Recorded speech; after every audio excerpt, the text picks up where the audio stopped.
नमस्कार, स्वागत करती हूँ शेर दिल के एक और धांसू एपिसोड में। फरवरी का महीना एंड बातें हो रही है लव के बारे में। अक्सर हमने सुना है कि किसी और को पसंद करने से पहले, किसी की चीजों का ख्याल रखने से पहले अपने आप को प्यार करना सीखो, सेल्फ लव। आज की एपिसोड डेडिकेटेड है एक ऐसी ही महिला को जिन्होंने समझा कि सेल्फ लव क्या होता है। थोड़ा देर ही सही, कहते ना, देर आए दुरुस्त आए। चलिए सुनते हैं इनकी कहानी। शेर दिल विद स्मृति। आज हमारे साथ जो मेहमान जुड़ी हैं शेर दिल पर, इनका नाम है आशु जैन।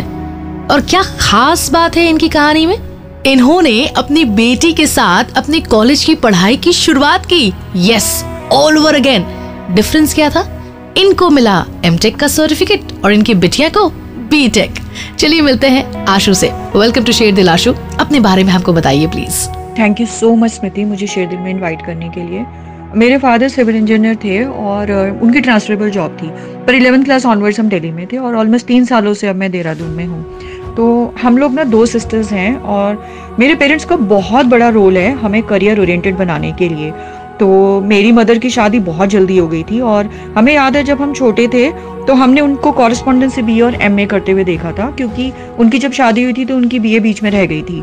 तो उन्होंने बहुत ही इन्फ्लुएंस किया है। इनफैक्ट हम लोग जैसे 2 सिस्टर्स थे और उस टाइम की जैसी सोसाइटी थी, मेरा डेट ऑफ बर्थ 1967 का है, तो हमने कभी घर में जेंडर बायस फील ही नहीं किया। उन्होंने तो हमेशा ये कहा कि वो बहुत लकी हैं। मेरे फादर हमेशा कहते थे कि उनके इतने अच्छे बच्चे हैं। तो आई थिंक हमारी अपब्रिंगिंग थोड़ी डिफरेंट थी उस टाइम के हिसाब से। लाजवाब। तो आपकी अपब्रिंगिंग भी बहुत ही खास रही है। आशु, ये बताइए कि आपकी मुलाकात आपके हस्बैंड से कैसे हुई? The man who encouraged you being in the family, the entire family encouraged you to take up studies all over again. इनके बारे में बताइए प्लीज। मेरे हस्बैंड मेरे इंजीनियरिंग कॉलेज में बैचमेट थे, तो हम लोग तभी से जानते थे एक दूसरे को। और जब मेरी शादी हुई तो मैं एक पॉलिटेक्निक में पढ़ा रही थी। मैंने बीटेक करी थी इलेक्ट्रिकल में और मैं एक पॉलिटेक्निक में उस टाइम पे पढ़ा रही थी। तो क्या हुआ उसके बाद? Let's talk about post marriage. आपकी जिंदगी में कैसे उलट फेर आए? What happened exactly?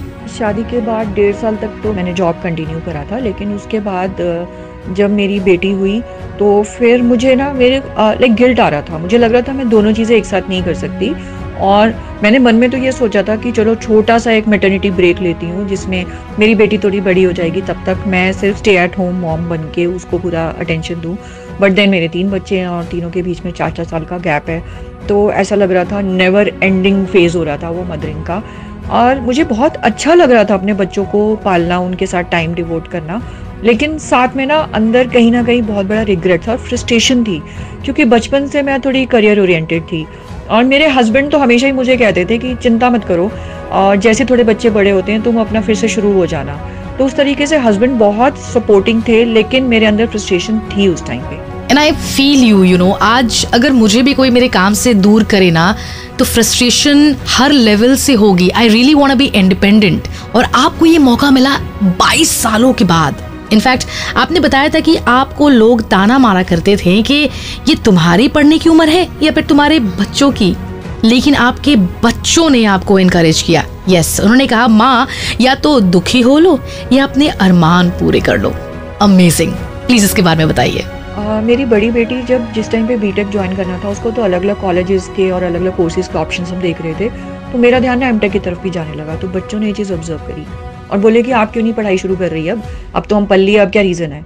मुझे खुद को थोड़ा शॉकिंग भी लगा और अच्छा भी लगा, तो मैंने भी फिर एंट्रेंस की तैयारी करी और फाइनली मेरी एमटेक नैनो टेक्नोलॉजी में हुई, सेम कॉलेज से। मेरी बीटेक और एमटेक दोनों जामिया मिलिया से थी। बीटेक तो इनफैक्ट मेरा फर्स्ट बैच से थी उस कॉलेज के, और तब तक पढ़ाई का चस्का लग चुका था, एमटेक में नंबर भी अच्छे आए थे।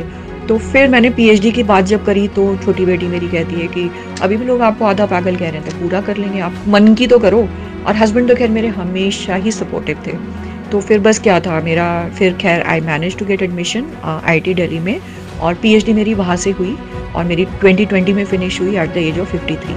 आशु ji, you are a mother of 3 and a grand mom. सासू माँ होने के साथ साथ एमटेक किया, पीएचडी की और फाइनली डॉक्टर भी बने।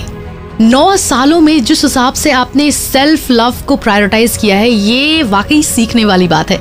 क्या बोलना चाहेंगे on that note to all the listeners of Sher Dil? इस टाइम पे ना मेरे को जो इनिशियली रिग्रेट था, इनफैक्ट मुझे बहुत फुलफिलिंग लगता है, और जब मैंने दोबारा पढ़ाई शुरू करी तो काफ़ी स्ट्रगल भी था क्योंकि फैमिली की पूरी रिस्पॉन्सिबिलिटीज़ थी, लेकिन मेरी फैमिली का जो सपोर्ट मिला ना, ऐसा लग रहा था वो एक कॉमन स्ट्रगल है, and in fact it brought us very close together. तो एज अ ग्रैंड मदर या एज अ मदर मैं यही कहूँगी कि अपने जो ड्रीम्स है ना, इसलिए मत छोड़ो कि आपको लगता है कि शायद आपके फैमिली में कुछ कॉम्प्रोमाइज़ेस करने पड़ेंगे। फैमिली में हर कोई इंजॉय करता है, जब शेयर ड्रीम्स के लिए हम इकट्ठे स्ट्रगल करते हैं ना, it always brings you together. तो प्लीज़ अपने ना ड्रीम्स को एक्सप्रेस करो, ये मत सोचो कि आप शायद अपनी ड्यूटीज पूरी नहीं कर पाओगे, it will only bring you together again. देखो भाई, मेरे लिए तो एक ही मंत्र है कि फरवरी का महीना हो या फिर कोई भी, सेल्फ लव कभी कम नहीं होना चाहिए। Well, I am not asking you to be selfish, ये तो बिल्कुल भी मत होना, बिग नो। बस prioritize yourself and stay happy. मुलाकात होगी शेर दिल के अगले एपिसोड में। सुनते रहिए www.friendsdigital.com।